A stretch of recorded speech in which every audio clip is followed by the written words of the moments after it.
ناخد ضيافته وبعد احنا ناخد ضيافته. تسلم تسلم. اتفضل يا فندم. اتفضلتوا مشكورين والدولة اتفضلت مشكورة. عملت المحور على قرية دبلاغ، خدت أراضي وكله في خدمة البلد، مفيش مشاكل. أما عملنا المحور وكتبنا على قرية، مدخل قرية دبلاغ على الطريق المؤدي إلى أسيوط مغلق، معمول مدخل ومخرج القرية يسبب كوارث. يعني عشان اخش في القريه وانا جاي من اسيوط الف الملف بمساحه ما تتعداش 10 متر، العربيات المقابله جايه، وعشان برضه اطلع من دبلاغ والحكايات بتاعت العليم والنزله اروح الف في نهايه الكوبري، العربيات اللي من اسيوط برضه مقابله جايه. فما نضطر دلوقتي ان احنا ندخل ونخرج من المدخل. لو في حد من الساده مهندسين التخطيط موجود مع حضراتكم ممكن اتناقش معاه في الحل. معايا يا استاذه؟ لو في حد من بتوع التخطيط موجود ممكن اتناقش معاه في الحل.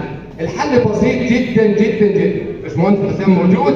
الحل لمدخل مخرج قرية دبلاغ القديم يتفتح ويتعمل دوار زي البوسيه فقط لا غير. نظام دوار في وش البلد، ثنيه. هطلع من دبلاغ الف اخش بيروت، هاجي من بيروت هخش دبلاغ مباشره. دوران بس قدام مدخل البلد القديم اللي هو المسدود حاليا. امر بسيط جدا جدا جدا. ليه كده؟ لان ممكن يرجعوا لك يتناقشوا معاك كده. طبعا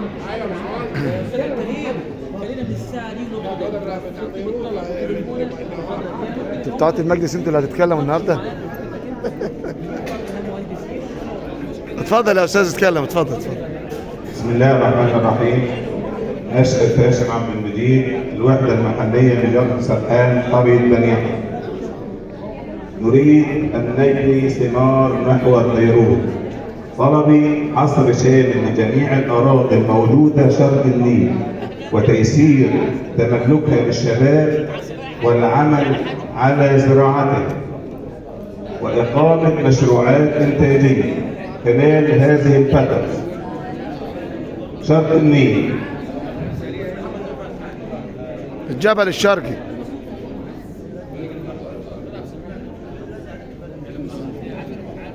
التركيز في الفترة الراهنة على المشروعات الإنتاجية خاصة الغذائية، التركيز على الإنتاج الزراعي والإنتاج الحيواني، إقامة مصنع أعلاف شرق النيل وتشجيع إنشاء المزارع للدواجن،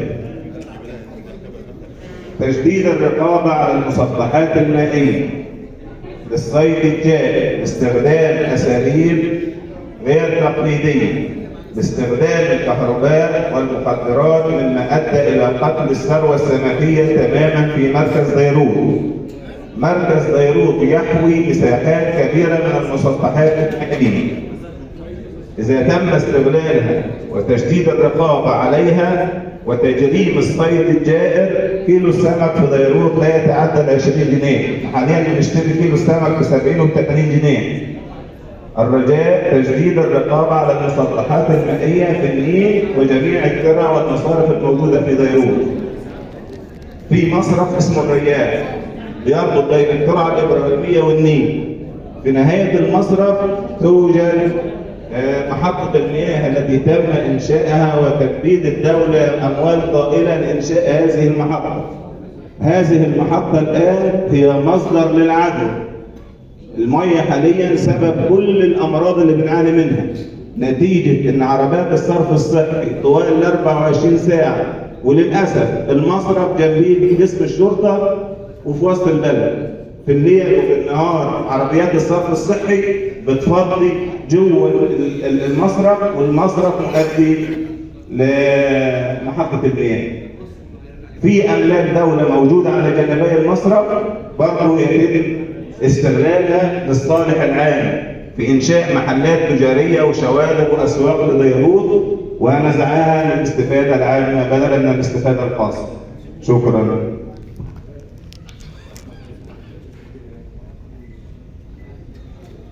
لو بعد اذن حضراتكم كده الحاجه ذات الطبيعه الشخصيه الاساتذه الاستاذه نفيسه جاية ننتظر بعد اذنك ان كان في حاجه خاصه تبقى بقى استاذنكم على الانفراد بعد كده. احنا كده كلمة استاذ عزوز بس. استاذ شايبه كده ما خلناش حاجه كلمة زي بعض معلش، كلمة بس وخلاص. مفيش مشاكل. وهمشي. لا وهمشي زي بعض. لا ما تمشيش. لا تخص بيروت كلها.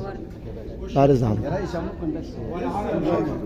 بس عشان الاستاذ بس بيتكلم. يا استاذه نفيسه بعد اذن حضرتك، احنا عندنا هنا في بيروت مجمع مدارس اللي هو عند الاداره التعليميه الجديده. الموقف بتاع القصيه عامل كارثه هنا، عامل كارثه كبيره جدا. يعني انا عندي اكتر من 10 مدارس باداره تعليميه وقدامها موقف سواقين، وانت عارفه حضرتك السواقين والمدرسات داخله وطالعه والامهات داخله وطالعه بتودي ابنائها، وطبعا 3/4 المدارس دي ابتدائي، يعني اطفال صغير. انا ما اضمنش ممكن عيلي اوديه يتخطف. مين هيفيدني؟ عيل خبطت عربيه، مين هيفيدني؟ يعني لا قدر الله ممكن تحصل مشكله، فاحنا ليه نستنى لما المشكله تحصل ما نحلهاش؟ فبرجاء خاص لو موقف اسيوط يتعمل له مكان خاص كبير ويتضمن له موقف القصيه، هنبقى حلينا ازمه كبيره في بيروت. شكرا والسلام عليكم ورحمه الله. شكرا استاذ. اتفضل يا اسمع. السلام عليكم. محمد فتحي احمد، امين تنظيم حمايه وطن بيروت. اثنى على كلام اخويا شيبت. تمام. ريت حضرتك موقف القصيه وبيروت يكون مثلا يتعمل له مكان تحت محور دائري، محور جديد. تمام. يبقى بنعزل تماما عن المدارس او موقف اسيوط برضه عامل زحمه برضه جاي في مكان برضه استراتيجي للمدرسه. تمام. بالنسبه للاستاذه نفيسه، انا برضه السنه اللي فاتت كنت كلمت حضرتك، وكنت برضه كان معانا مقابله مع سياده المحافظ، كان معانا مقابله مع سياده المحافظ برضه مرتين ثلاثه، كلمت بحيات تبع قريه جنوب، بص لحد الان ما اتنفذتش. تمام؟ داخله بحياه كريمه كمان. احلال وتجديد مدرسه الشهيد فرغات طلبه. انا ماشي يا خير، خدها قول همشي معاك. ما يكون. المدرسة دي لها أكثر من 50-60 سنة، وهي قامة دورين 2. تمام. وقديمة خالص، وتعداد التلاميذ في الفصل بتعدى 80 تلميذ في المدرسة. المدرسة دي لو عملنا إحلال وتجديد يعني هنعملها مثلا لو هي مثلا دورين هتبقى 4 ادوار، هنوزع التلاميذ يبقى الفصل مش هيتخطى 30-40. تمام عليكي؟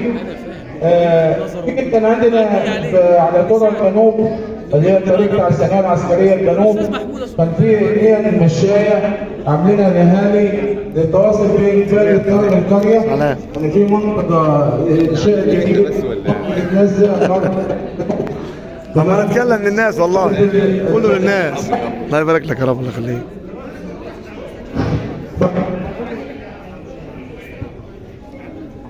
فحضرتك الاثنين مشاية هيئة رأي شركة غيروا ما لهمش أي تراخيص أي وضع.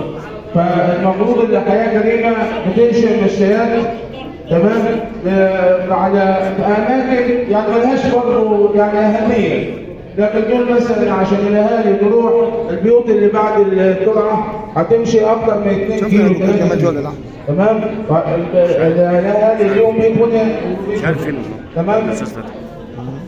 حضرتك عندنا برضه مداخل القريه ما فيش إدارة ليها نهائي تمام.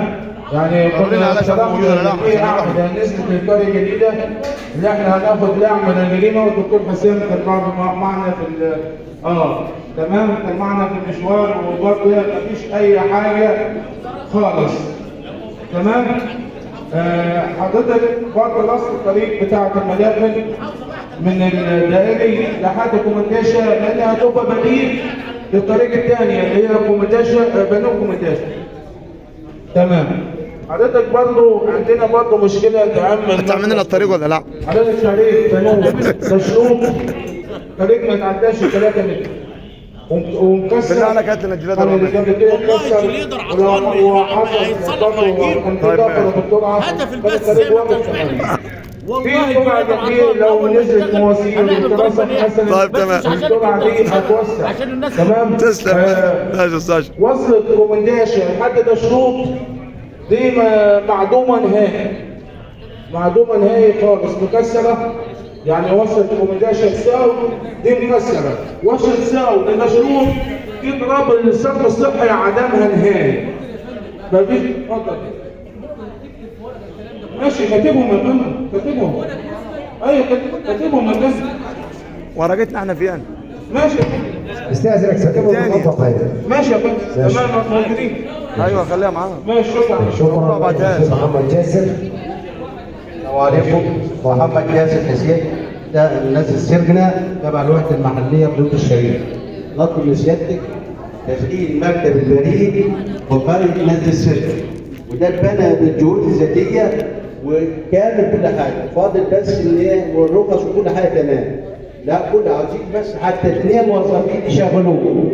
ده هيخدم حوالي 20 قرية من القرى. مكتب بريد ناس السرجنة. ماشي شكرا يا استاذ. انت فكرتني على المشكله عندكم والله، معايا ورقتها.